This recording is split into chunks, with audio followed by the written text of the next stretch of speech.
Before the Death Star became the prominent weapon that we got accustomed to see, many years before the Battle of Yavin, it was Darth Vader who secretly discovered the inner makings of this battle station. Once Tarkin refused to give him the right answers, he traveled to Geonosis. Above the orbit of that planet, a premature Death Star stood, being built day after day by the Geonosian people who were by now enslaved by the Empire. It quickly became apparent as Vader landed on this planet that this area was not safe for the Empire. In fact, they were now being attacked by saboteurs. Vader got buried in the rubble, and using the Force, he escaped by a thread. At this stage, he was infuriated. He demanded a meeting with Orson Krennic immediately, who at this point was still in the rank of commander. Being natural enemies, Orson Krennic blamed Tarkin for this entire ordeal. Krennic suspected that because Tarkin wanted to take over the project of the Death Star, this obsession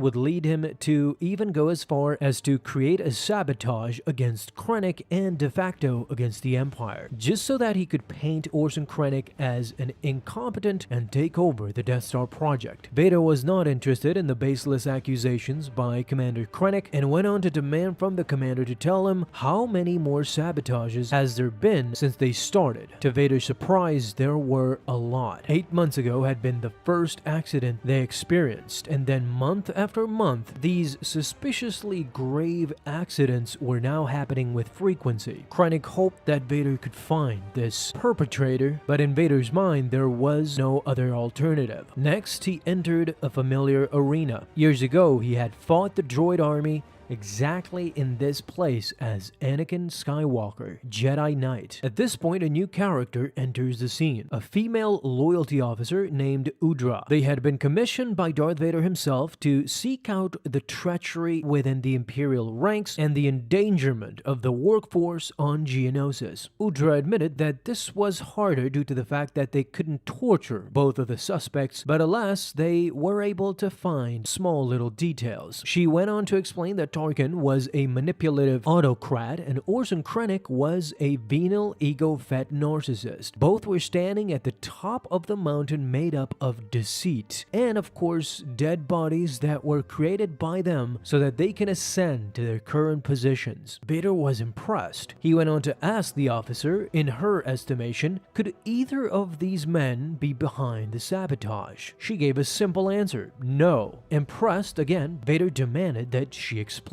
Udra told Vader that they both hate each other, but in turn, they loved the Empire, or they loved the power that the Empire gives them. They would kill one another to keep that power and exalt the Empire. But in the eyes of Vader, this made them even more dangerous to everything they had built, to the Empire. In any case, Officer Udra did not negate the genius intellect of both of these men. In his bluntness, Vader went on to be a bit more negative, saying that brilliant men can also be betrayers. But as she did previously, Udra had a keen eye for realism, and she stood in the middle. She agreed with Darth Vader. However, these men are playing a card game. They seek to usurp one another, but not to destroy the whole game. They both want control over the Death Star project. Doing harm to it would give the other an excuse to redirect the blame. Their best and only bet was to forge ahead to victory,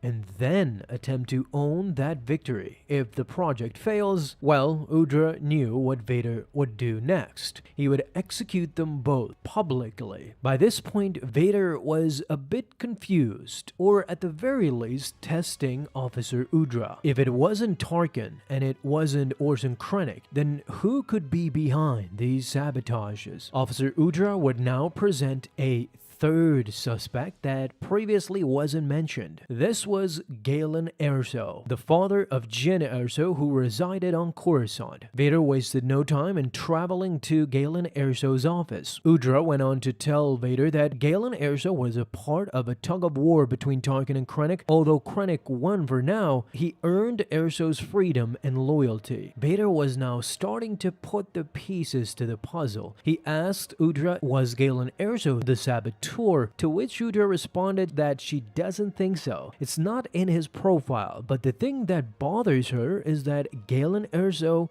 was a pacifist. You can imagine that Vader was disgusted by this point. He blatantly told Udra that pacifists are fools. In a family portrait, Vader would go on to learn the code name Stardust and ultimately would discover the multitude of kyber crystals that resided in his office. It suddenly became clear to Darth Vader what the Death Star really was. It wasn't just a mere Star Destroyer or a battle station, but it was a full-blown planet killer, one that would use the power of these kyber crystals to direct its energy. And the last discovery that Vader made was a Geonosian egg, sent by Geonosian sympathizers to Galen Erso in hopes that he could help in their cause. An angry Vader would return to Geonosis, slamming the egg in front of Orson Krennic, who had no idea of what had transpired between the Geonosians and Galen Erso. At this point, understanding that it wasn't Orson Krennic or Governor Tarkin that were behind these sabotages, but in fact it was the Geonosians themselves, a faction of these people who were now rebelling against the Empire. Vader demanded a contingent of Death Troopers immediately, and with all these troopers he entered the concaves of Geonosis and discovered the saboteurs finally. It was the Queen herself, together with a band of her Geonosians, who attacked the Imperials with no success. Vader slaughtered them one by one. Even when Tarkin was intrigued and asked Vader how he had dealt with the Geonosians, Vader gave a familiar answer. The Geonosians, they were animals, and so he slaughtered them like animals. Same as he did with the Tusken Raiders decades ago. If there was one person within the Empire that traitors didn't want to face, that would probably have been Darth Vader without a doubt, and you can clearly see why by these occasions. Talk to me down in the comments and tell me what you guys think about this issue. Thank you guys so much for watching, and if you enjoyed, leave a thumbs up down below, subscribe for dailies. Now you have an awesome day, Star Wars fans. I'll see you in the next video, and may the Force be with you until then.